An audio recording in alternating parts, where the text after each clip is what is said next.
Dears welcome. तो आज मैं आपको एक औरत के अंदरूनी जनानंग या मादा जनन तंत्र के बारे में बताने जाने वाले हूँ। इसको इंग्लिश में हम इंटरनल जेनिटल ऑर्गन्स भी कहेंगे। तो इसके बारे में भी जानना एक औरत को बेहद ज़रूरी है क्योंकि ये बच्चा बनाने में बहुत मदद करने वाला है। तो मैं हूँ डॉक्टर नीता, एक स्त्री रोग तज्ञ, और आपका हार्दिक स्वागत है डॉक्टर नीता के मेडिकल क्लिनिक पे। शुरुआत में मैं आपसे गुजारिश करना चाहूँगी कि आप प्लीज़ वीडियो को पूरा देखें, लाइक करें, कमेंट करें, आपके फ्रेंड्स और रिलेटिव्स के साथ शेयर करें और सब्सक्राइब ज़रूर करें। सब्सक्राइब पूरा फ्री है दोस्तों, तो बिना हिचकिचाते हुए सब्सक्राइब बटन दबाएं वीडियो के नीचे, फिर बेल आइकन दबाएं और फिर ऑल दबाएं। इससे क्या होगा, जब भी मैं वीडियो अपलोड करूंगी आपको तुरंत नोटिफिकेशन मिलेगा और आप वीडियो देख पाओगे।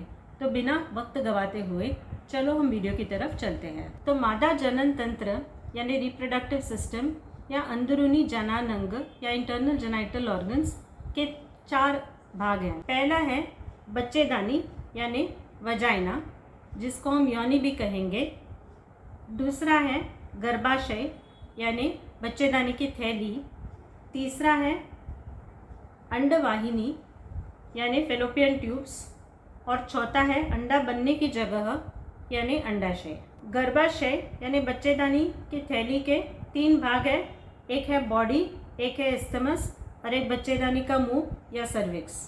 तो वजाइना या योनि एक फाइब्रोमस्कुलर मेम्ब्रेनस शीथ है जो गर्भाशय को बाहर की तरफ कनेक्ट करता है। योनि या बच्चेदानी का जो डायमीटर है वो सबसे ज़्यादा 2.5 सेंटीमीटर ऊपर है और नीचे सबसे कम है। उसका आगे का वॉल यानी दीवार 7 सेंटीमीटर लंबा है और पीछे 9 सेंटीमीटर लंबा है। फिर फोर्नाइसिस क्या है? फोर्नाइसिस ये जगह है जो ऊपर बनते हैं जब गर्भाशय की थैली बच्चेदानी के अंदर आ जाती हैं।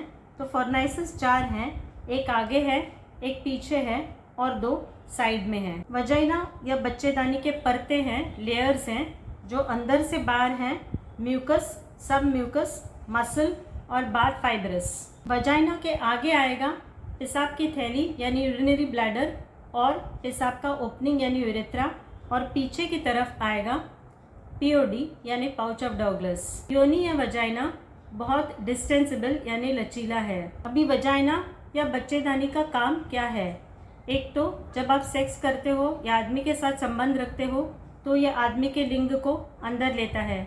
दूसरा, जब मासिक महीना आता है तो इससे खून बहता है गर्भाशय से बाहर। तीसरा, जब आप संबंध रखते हो आदमी के साथ तो आदमी का जो शुक्राणु है वह वजाइना में आ जाता है और वजाइना उसे पकड़े रखता है। और चौथा, जब बच्चे का जन्म होता है तो वो बच्चेदानी से बाहर यहीं से निकलता है। अभी वजाइना से थोड़ा थोड़ा पानी निकलता है जो ये जगह को मॉइस्ट यानी थोड़ा सा गीलापन देता है। यह जो पानी है वो पीरियड के बीच में, पीरियड के जस्ट पहले, फिर जब आप गर्भवती रहते हो प्रेगनेंसी में, और सेक्स के टाइम पे यह पानी ज़्यादा हो जाता है। इसका जो पानी का पीएच है वो जनरली एसिडिक है और ये बदलता रहता है अपनी ज़िंदगी में, और मासिक महीने के टाइम पे भी बदलता रहता है। डोडरलिन बैसिलाई करके जंतु ग्लाइकोजन को लैक्टिक एसिड में बदलते हैं और इसीलिए यह पीएच इस पानी का एसिडिक है। जनरली पीएच 4 से 5.5 है और एवरेजली 4.5 है। अब ये बच्चेदानी या वजाइना के पानी में क्या क्या रहता है? इसमें रहता है tissue fluid, protein, lactic acid, और इसमें जंतु रहते हैं जैसे डॉडरलिन्स बैसिलाई और क्लोस्ट्रिडियम वेल्चाई, और इसका पीएच एसिडिक होने के कारण और जंतु को इसमें पनपने नहीं देता है। अभी हम यूट्रस या गर्भाशय या बच्चेदानी के थैली के बारे में बात करेंगे। आप डायग्राम में भी देख सकते हो और ये जो मैंने इसमें दिखाती हूँ उसमें भी देख सकते हो। अभी गर्भाशय एक खोखला मांसपेशी से बना अंग है जो पेल्विस में स्थित है। इसके सामने पेशाब की थैली है और इसके पीछे संडास की थैली है। अभी गर्भाशय काफ़ी टाइम एंटीवर्जन और एंटीफ्लेक्शन में रहती है, मतलब थोड़े से आगे झुके हुए रहती है, बट 15 से 20% लोगों में यह पीछे झुकती है यानी रेट्रोवर्टेड रहती है। गर्भाशय की लंबाई 8 सेंटीमीटर है, इसकी चौड़ाई फंडस पे 5 सेंटीमीटर है और इसके जो थिकनेस है वो 1.25 सेंटीमीटर है। गर्भाशय का वजन 50 से 80 ग्राम है। अब ये गर्भाशय के 3 भाग हैं, एक है बॉडी, एक है स्टमस और बच्चेदानी का गर्भाशय का मुंह जिसको हम सर्विक्स कहते हैं। पहले हम बात करेंगे गर्भाशय के बॉडी के बारे में। तो ये जो गर्भाशय का जो बॉडी है उसका एक भाग है फंडस। तो ये फंडस क्या है? ये अंडवाहिनी यानी जो फेलोपियन ट्यूब्स है जो खुलते हैं थैली के अंदर, उससे ऊपर जो भाग है उसको हम फंडस कहते हैं। गर्भाशय का जो प्रॉपर बॉडी है वो फंडस और स्थमस के बीच में है और ये त्रिकोणी है। गर्भाशय के दोनों साइड पे 2 कॉर्नुआ है और हर एक कॉर्नू में अंडवाहिनी खुलती है, फिर ओवेरियन लिगामेंट जुड़ता है और एक राउंड लिगामेंट करके जुड़ता है उधर। स्थमस जो है वो एक पतला सा भाग है 0.5 सेंटीमीटर लेंथ का, मतलब आधा सेंटीमीटर लेंथ का, जो गर्भाशय के बॉडी और गर्भाशय के मुंह के बीच में है। तो ये चालू होता है एनाटॉमिक इंटरनल ऑस से और एंड होता है हिस्टोलॉजिक इंटरनल ऑस पर। अब ये सर्विक्स है। सर्विक्स को हम बच्चेदानी या गर्भाशय का मुंह भी कहेंगे और ये सबसे निचला भाग है गर्भाशय का। अब ये सर्विक्स जो है वो हिस्टोलॉजिक इंटरनल ऑस से चालू होता है और एक्सटर्नल ऑस पे उसका अंत हो जाता है। ये जो बच्चेदानी का मुंह है यानी सर्विक्स है वह योनि के अंदर यानी वजाइना के अंदर उसका आगे का जो दीवार है उसको तोड़ के अंदर आता है। यह इस तरह इसके 2 भाग हो जाते हैं। एक भाग जो वजाइना के अंदर है इसको वजाइनल पार्ट कहते हैं और एक भाग जो वजाइना के ऊपर है और इसको सुप्रा वजाइनल भाग कहते हैं। अब ये योनि में जो भाग है थैली के मुंह का, उसका लाइनिंग जो है वो स्ट्रैटिफाइड स्क्वेमस एपिथेलियम रहता है, बट जब वो नीचे की तरफ आता है और एक्सटर्नल ऑस पे आता है तो अचानक वो बदल जाता है कॉलमनर एपिथेलियम में और इस एरिया को हम ट्रांसफॉर्मेशन जोन कहते हैं। अब ये ट्रांसफॉर्मेशन जोन जो है वो 1 से 10 मिलीमीटर का एरिया है और ये ट्रांसफॉर्मेशन जोन जो है वो घड़े घड़े घायल होता है हॉर्मोन्स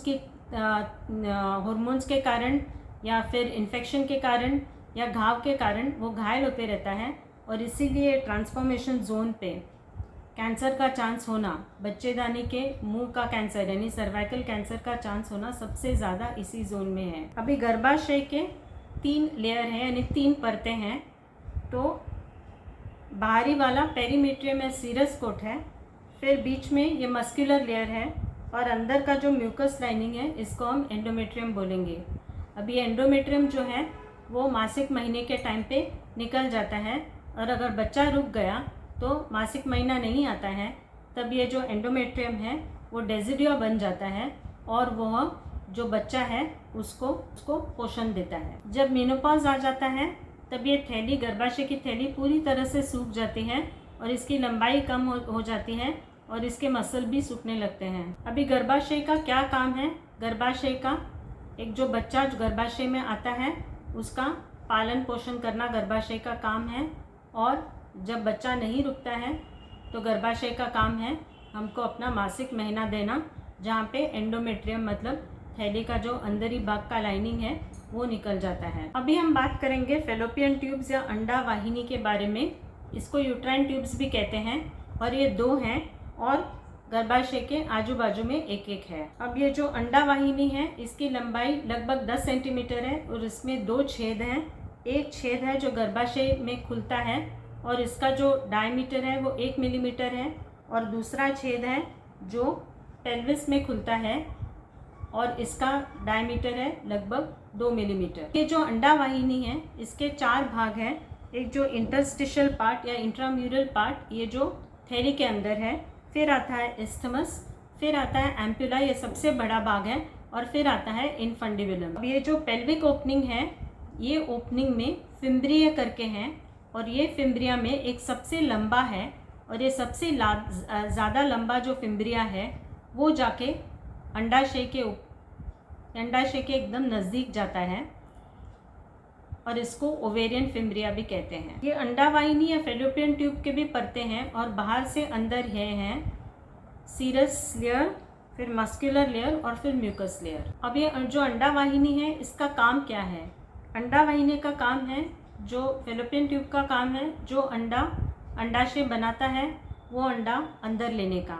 फिर दूसरा काम है, जब आप संबंध रखते हो तो जो शुक्राणु इधर थैली के अंदर आते हैं वो स्पर्म्स या शुक्राणु को भी फेलोपियन ट्यूब यानी अंडा वाहिनी के अंदर लेने का। ये जो फेलोपियन ट्यूब का तीसरा काम है कि जब भी ये जो अंडा और ये शुक्राणु ये फेलोपियन ट्यूब के अंदर मिलते हैं, मोस्ट ऑफ द टाइम्स ज़्यादातर एम्पुलरी रीजन में मिलते हैं और फर्टिलाइज्ड एग यानी बच्चा पहले इधर रुकता है अंडा वाहिनी के अंदर। और चौथा काम है अंडा वाहिनी का कि ये गर्भाधान यानी फर्टिलाइज्ड एग का पालन पोषण करता है जब तक वो तैयार नहीं होता है थैली के अंदर जाने को। तो आखिर में हम देखते हैं कि अंडाशय क्या है।